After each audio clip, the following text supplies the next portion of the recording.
I know it's too late, অনেক রাত হয়ে গেছে। আমরা এখনো শুটিং করছি পুতুলের বিয়ে, যেটা নিয়ে আসলে 2 দিন আসলে অনেক কিছু হয়ে গেছে। সবার মধ্যে একটা ভুল ভ্রান্তি কাজ করছে। আমি আসলে আমার লাইফে এরকম লাইভে আসিনি, বাট আমার কাছে মনে হয়েছে যখন একটা মিথ্যা কথা এইভাবে কুচ্ছা রটানো হবে এবং একটা মেয়ে যখন দেখবে যে আরেকটা আর্টিস্ট কথা বলছে না বলে যা তা বলেই যাবে, করেই যাবে, তখন আমার কাছে মনে হয়েছে না, আমার অডিয়েন্স তো এখন একটা ভুল ভ্রান্তিতে আছে। ওইটার জন্য হলেও আমার এটাকে আসলে ক্লিয়ার করাটা খুব important. That's why I am with my team. আচ্ছা, এবার একটু দূরে গিয়ে ধরো। I am with my team. আমার পাশে আছে রিঙ্কু ভাই, আমার পুতুলের বিয়ের পুরো টিম। নাইম ভাই আছে, শিমুর কাকা আছে, each and every one. So আমি চাই যে ব্যাপারটা ঘটে গেছে কালকে, সেই ব্যাপারটা নিয়ে যদি আমার যে আর্টিস্ট, যে ফিমেল আর্টিস্ট যতগুলা কথা বলেছে, আমি ডিউ টু রেসপেক্ট তাকে বলতে চাই যে সে যদি আসলে একটা থাপ্পড়ে বা 2টা থাপ্পড়ে বা 3টা থাপ্পড়ে একটু বেশি ব্যথা পেত, তাহলে সে ওটা যদি কমপ্লেন করতো, আমার সংগঠন আছে, আমার ডিরেক্টর আছে, আমি এটা মেনে নিতাম। যে সে শুধু আমার কাজটার ব্যাপারে কথা বলেছে যে আচ্ছা আপু আমাকে একটু জোরে মারছে, বাট সে আসলে সংগঠন হোক, ডিরেক্টর হোক, কারোর সাথে কোনো কথা বলেনি। সে ডিরেক্ট চলে গেছে লাইভে গিয়ে পুরো বিশ্বকে জানালো। এতে আমরা অনেকেই চিনলাম তাকে, আরো ভালো মতো চিনলাম, যারা আমরা চিনিও না, সমস্যা নেই। তো যেটা হয়েছে যে আরো অনেক মিথ্যা কুচ্ছা রটানো হচ্ছে, যেটা আমার জন্য 12-15 বছরের ক্যারিয়ারে এটা আমার জন্য অনেক দুঃখজনক। এবং আমার কাছে মনে হয় আমার অডিয়েন্সের এই ভুলভ্রান্তিটা ভাঙানোটা খুব ইম্পর্টেন্ট, যার কারণে আসলে আমি লাইভে আসা। So can you say something? আমার সবচেয়ে খারাপ লাগছে যেটা, যে আমার সেট, আমরা দীর্ঘদিন এই টিম কাজ করছি এবং সবসময় মানসম্পন্ন গল্প বলার চেষ্টা করি, যে অ্যাটলিস্ট রমজান মাস আমরা শুটিং করছি। আমার সেটে মানে একটা ইন্টারভিউ দেখলাম, আমি খুব অবাক হলাম। আমি কালকে শুটিং করছি, শুটিং শেষ করতে পারি নাই, মানে শুটিং পাচ্ছি, যে কারণে স্টিল নাও এখন কয়টা বাজে, এখনো আমরা শুট করছি। যেহেতু আমাদের কালকে শুটিং করার কথা শেষ ছিল, শেষ করতে পারিনি বিধায় আমরা আজকে শুটিং করতে হচ্ছে। তো আমি একটা ইন্টারভিউ দেখলাম যে সেখানে আমার সেটের আর্টিস্ট গাঁজা খাচ্ছে, তার ড্রাইভার দেখছে। এই যে এটা শুনে আমরা সবাই অবাক হলাম।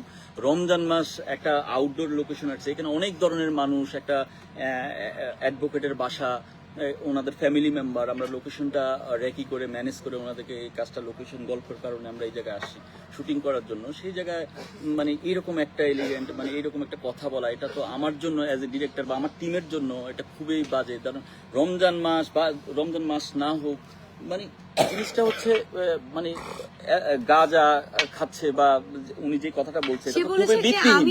মানে এখানে তারপর ঢুকলাম, মানে এটা খুবই ভিত্তিহীন। উনি বলতে পারতো যে আমার মারছে, আমার লাগছে, সেই বিষয় নিয়ে কথা বলতে পারতো। এবং আমি তাকে বলেছি আপনি প্লিজ থাকেন, সেলিম ভাই আছে এখানে, সেলিম ভাই সিনিয়র আমাদের actor equity president, senior director গিল্ডের প্রেসিডেন্ট, অ্যাক্টর ইকুইটি আছে, আপনি ওইখানে বলতে পারেন বা আমরা বসি, আমরা এটা সমাধান করে ফেলি। কিন্তু উনি কথা শুনলেন না, উনি গাড়ি নিয়ে বের হয়ে গেলেন। দেন তো আপনারা জানেন। বাট আমার সবচেয়ে এখন খারাপ লাগছে যে আমার সেটা আর্টিস্ট গাঁজা খেয়ে মানে অ্যাক্টিং মানে করতে গেছে। এটা শোনার পরে আমরা সবাই আসলে অবাক হয়ে গেলাম যে এত রকম এটা একটা ব্যক্তিগত আক্রমণ বা কোন জায়গায় চলে গেছে আমি বুঝতে পারছি।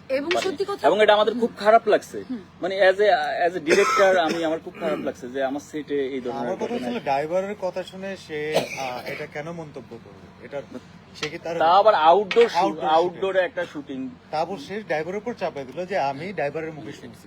ড্রাইভারের মুখে শুনে পাবলিক প্লেসে কেন এই কথা? সেটাই। আমরা এখানে আমার প্রত্যেকটা টিম মেম্বার আছে, সবাই আমরা একসাথে কাজ করছি। আজকে 5 নম্বর দিন এই শুটিংটা আমরা করছি। তো এই জায়গাটা আমারও মনে হয়েছে যে না, এটা নিয়ে কথা বলা উচিত। এটা ক্লিয়ার করা একটা জিনিস আমি মেইনলি বলতে চাই। আমি আসলে আমার লাইফে কখনো লাইভে আসিনি, আমার কাছে মনে হয়েছে ইট হ্যাজ টু বি স্টপ। হ্যাঁ, সো আমি যেমন একটু আগে আমার ফেসবুকে ঢুকলাম, এন্ড আমার একটা বিষয় একটু বলার আছে যে আমি অবশ্যই আইনি পদক্ষেপ নিব এটার বিরুদ্ধে। যে এত বড় একটা মিথ্যা কথা তার ড্রাইভার যেহেতু দেখেছে, সো তার ড্রাইভার মানে আইনি পদক্ষেপের আগেও কিন্তু এটা মাথায় রাখতে হবে, আমাদের একটা সংগঠন আছে। আপনার যদি একটু ব্যথা লেগে থাকে, আমার এখানে কাটা, আমার পায়ে কেটে গেছে, আমরা 5 দিন ধরে শুটিং করছি, আমাদের অনেক অ্যাক্সিডেন্টলি আমাদের লেগে যেতে পারে। সো ব্যক্তিগত আক্রমণটা আপনি আমাকে করেছেন, যেটা আমার মনে হয় আমি যদি করতাম তাহলে আসলে আপনি আমার সেটেই থাকতেন না, আমার কাছে এটা মনে হয়েছে। আপনি আমাকে একটা কথা বললেন যে আপনি হঠাৎ করে আমাকে একটা যাওয়ার সময় একটা কথা বলে গেছে, তোমাদের কি মনে আছে যে যাওয়ার সময় বলে গেছে তুমি আমাকে মারলা, আমি এখনই আমাকে হুমকি দিয়ে গেছে সে যে আমি সাংবাদিকদেরকে জানাবো, প্রেস কনফারেন্স করবো, সামথিং লাইক দ্যাট। সো তার এটা আসলে প্রি প্ল্যান ছিল। আর তাকে যদি আমি মারতামই, সে প্রথম দিন কেন সেটে কমপ্লেন করেনি?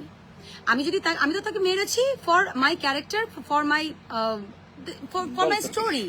সো আমি যদি তাকে মারতাম, মানে আমি যদি তাকে ব্যক্তিগত আক্রমণই করতাম, সে কিন্তু প্রথম দিন আমার ডিরেক্টরকে বলতে পারতো, আমার ডিরেক্টর আমাকে বলতো, তখন আমরা জিনিসটা সলভ করতাম। সে সংগঠনকেও জানায়নি, কিন্তু সে ডিরেক্ট চলে গেছে লাইভে। সো উইচ ইজ নট মানে এটা পুরোপুরি কিন্তু ব্যক্তিগত আক্রমণ।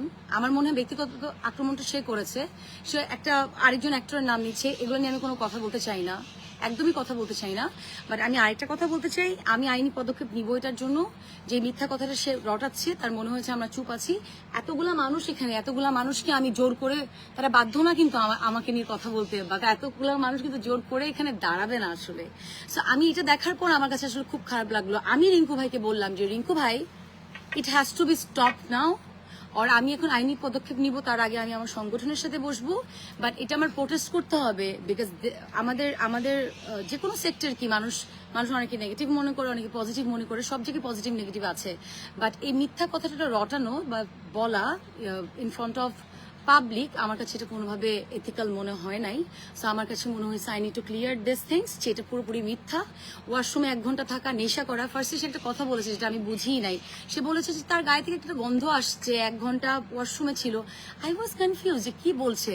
দেন আমি আস্তে আস্তে বুঝলাম যে সে কি মিন করেছে, এবং এটা সে আজকে আসলে ইন্টারভিউতে বললো যে সে এটাই মিন করেছে। So these are not true, আসলে দিজ আর নট ট্রু। ওই মিথ্যা কথা, মানে এটা কোনোভাবে সম্ভব? মানে আমরা তো এটা আমাদের সাথে সাথে পাঠিয়েছি যে ওয়াশরুমে যাবে, লেট করবে, তুই যা। শুটিং এর প্রয়োজন নিশ্চয় হয়ে যাচ্ছে, বড় বড় চটকানা দেয় নেই, গাল চাল তো লাল হয়ে যেত, সেটা তো মানে পার্সোনালি নেওয়ার কিছু নাই তো। ইভেন হ্যাঁ, এটাই হচ্ছে হ্যাঁ। কাজের জায়গায় তো অনেক কিছু আছে। আরে ভাই রমজান মাস, সে পাবলিক প্লেসে ব্যথা লাগছে বা এটা নিয়ে কথা বলতে পারবো। একটা বড় বিষয় হলো যেটা ওটা যদি নিয়ে কথা গাঁজা খাইতো, স্বামী অথবা ড্রাইভার কিন্তু এতটুকু অ্যাক্সেস পাবে না যে তানজিন তিশার খুব কাছাকাছি এসে গাঁজা খাওয়ার দৃশ্য দেখবে, অথবা এটা পাবে। এটা সবচেয়ে বড় একটা ফ্যাক্ট কিন্তু। তো আমরা এটা কিন্তু আসলে এই ফ্যাক্টটা এরকম না, এটা ব্যক্তিগতকরণ করা হচ্ছে আর কি, যেটা বিষয়। তো আমরা যেটা হচ্ছে যে বিষয়টা আছে, ওই বিষয়টা যদি থাকে ওটা নিয়ে আলাপ হইতে হ্যাঁ, পারতো। যদি এটা যে মার পর্যন্ত হতো যে তার গায়ে লেগেছে, এখনো অগোছালো। আমাদের সেটের বিরুদ্ধে কিন্তু একটা ইলিগেশন আসছে, যেটা আসলে এটা অসম্মানজনক আমাদের সেটের, যেটা still we are doing shooting. সে অলরেডি আমাদেরকে ফাঁসি দিয়ে কালকে চলে গেছে, যেটা আমাদের I have to say that.